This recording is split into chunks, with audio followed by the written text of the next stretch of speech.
자, 트럼프 2기 출범 이후에 첫 정상통화에서 관세, 조선, LNG 이런 정책 얘기만 한 줄 알았더니 핵심적인 얘기가 오늘에서야 보도가 됐습니다. 먼저 김영주 의원님. 네. 백악관은 한국 정치에는 관여하지 않는다. 이게 쭉 이어온 관리였는데 트럼프가 직접 물었다는 거예요. 대선에 나갈 겁니까? 라고요. 이거 어떻게 봐야 됩니까?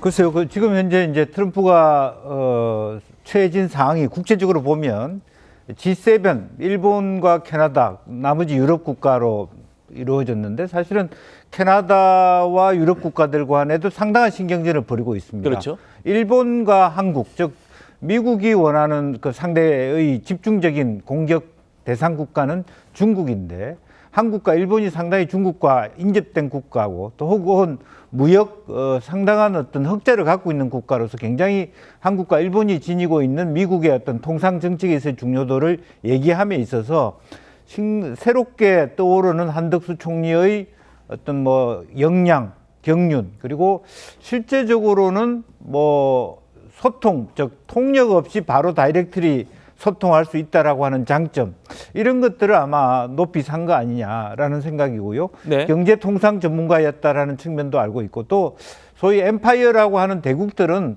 그 인적 데이터베이스를 굉장히 치밀하게 들여봅니다. 쉽게 얘기하면 이재명 대표가 어떤 사람인가에 대해서 정확하게 다 알고 있는 정도이거든요. 그렇군요. 따라서 간접적으로 보면 좀 폭넓게 생각해 보면 이번 대선판에서 가급적 당신이 살아왔으면 나는 좋겠어. 이런 얘기를 좀 적극적으로 해석해 본다라면 있을 수 있지. 나의 한국 파트너는 당신 같은 나이스한 브레인이었고 통역 없이 바로 다이렉트리 소통 가능한 그런 전문가였으면 좋겠다. 왜냐하면 지금 미국이 여러 가지 전체적인 관세와 관련된 장벽을 치면서 국내적인 어려움을 트럼프가 많이 겪고 있습니다.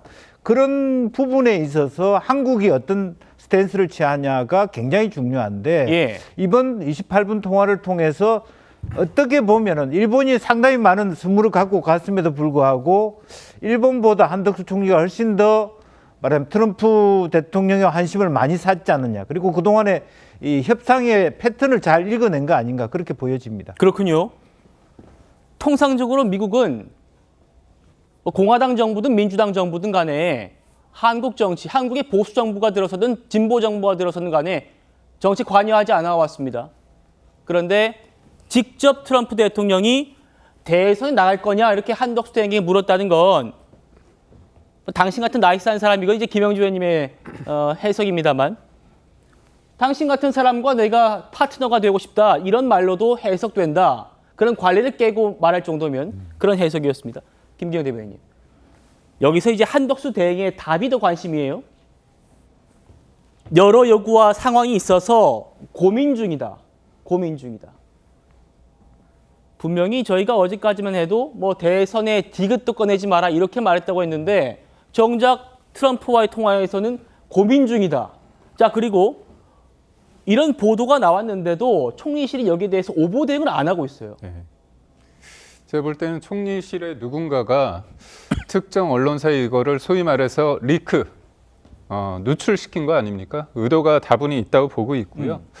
전 무엇보다도 이게 뭐 한덕수 권한대행 뭐 국민의힘 후보가 된다 안 된다를 떠나서 국익에 굉장히 좋은 거 아닙니까? 무엇보다도 트럼프란 사람은 어떤 상황을 해결할 때 탑다운 방식 아닙니까? 상대방이 어떤지에 따라서 그거를 해결하는 데 있어서 용이할 수도 있고 되게 힘들 수도 있는 상황인데 전화통화를 직접 해보니까 마음에 들고 나아가서 당신이 대통령이 나왔으면 좋겠다 그런 그런 생각을 저는 던졌다고 봐요. 근데 이거는 트럼프가 아니라 바이든이 만약에 대선에서 이겼다고 하더라도 그건 맞는 얘기입니다. 왜 그러냐면 미국은 공화당과 민주당과 상관없이 중국에 대한 견제와 봉쇄가 주된 목적입니다. 그리고 관세라는 것도 결국은 중국과의 싸움 속에서 지금은 일정 부분 관세를 유예하지 않았습니까? 그렇지만 중국과의 싸움은 계속 가고 있습니다.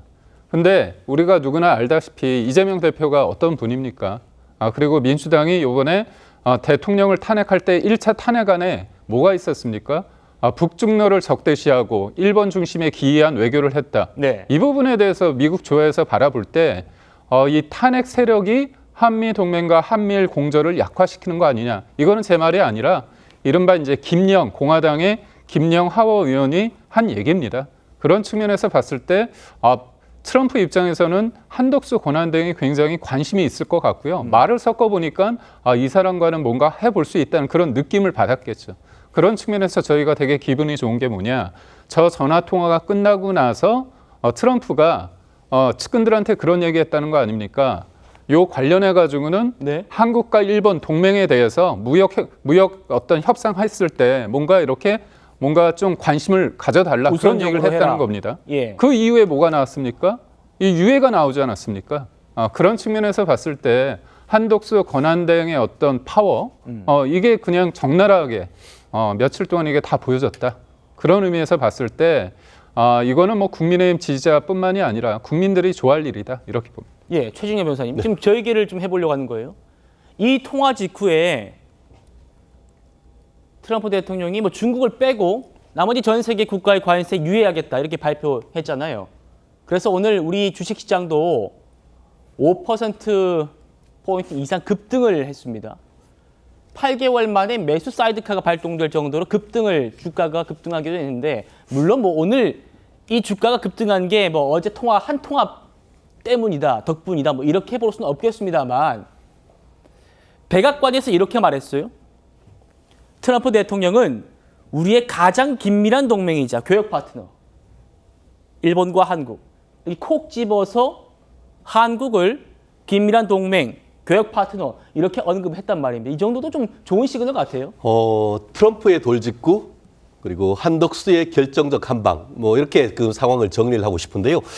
윤석열 대통령이 탄핵을 당한 이후에 사실 내치나 외치가 상당히 좀 흔들린다 이런 얘기가 있었습니다만 그가 돌아왔다. 어떻게 보면은 대한민국 1타 외교 통상 행정가 아니겠습니까? 한덕수 국무총리, 미 주미 대사도 했고 한미 FTA 할 때 한국 단장도 하셨고 예. 외교와 파트너 그 통상에 관해서는 누구보다 잘 알고 있고 그렇기 때문에 지금 영어로 통역 없이 이렇게 쉽게 할 수 있다고 한다고 하면은 아마 거꾸로 제가 어떤 그 외국 사람하고 하는데 그분들과 얘기하다가 갑자기 한국말로 얘기를 하면 훨씬 더 친밀감을 느낄 수밖에 없는 건 아니겠습니까? 거의 30분 가까이 했는데 통역을 한다고 하면 그 절반도 안 되는 겁니다. 근데 예. 통역 없이 얘기를 했다고 하면 정말 밀도 있게 짧은 기간 얘기를 했는데 그 옥동자가 바로 오늘 주가 5% 이상 급등으로 나타났다라고 생각을 합니다.